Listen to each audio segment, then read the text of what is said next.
Bu nasıl bir hasrettir, dedi sözüm senettir.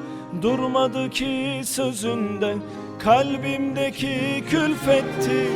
Bu nasıl bir çelişki, bu ne kopuk ilişki. Çağırsam da gelmedi, daha dönmem demiş ki. Çağırsam da gelmedi, daha dönmem demiş ki.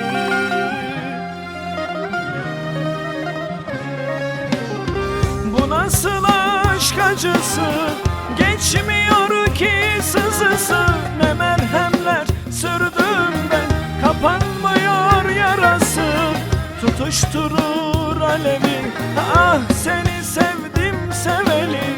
Ne hikaye ne masal, ah buna ne demeli. Bu nasıl aşk acısı, geçmiyor ki sızısı. Ne merhemler sürdüm de, kapanmıyor yarası.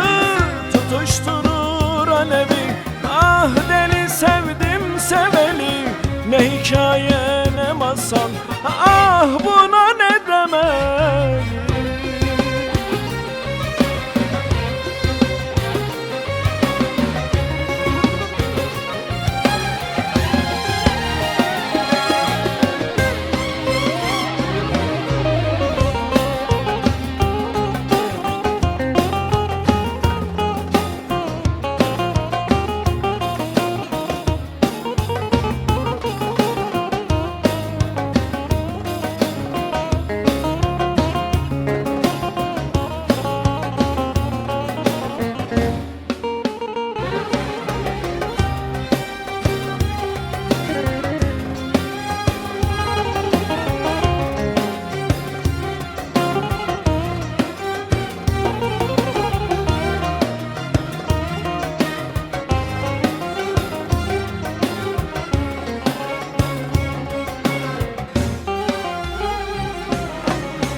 Bu nasıl bir hasrettir, dedi sözüm senettir.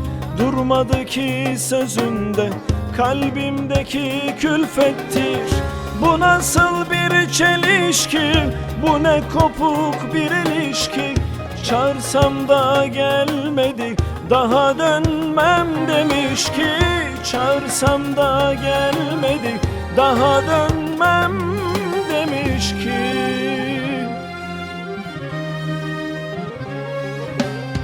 Bu nasıl aşk acısı, geçmiyor ki sızısı. Ne merhemler sürdüm de, kapanmıyor yarası. Tutuşturur alevi, ah seni sevdim seveli. Ne hikaye ne masal, ah buna ne demeli. Bu nasıl aşk acısı, geçmiyor ki sızısı.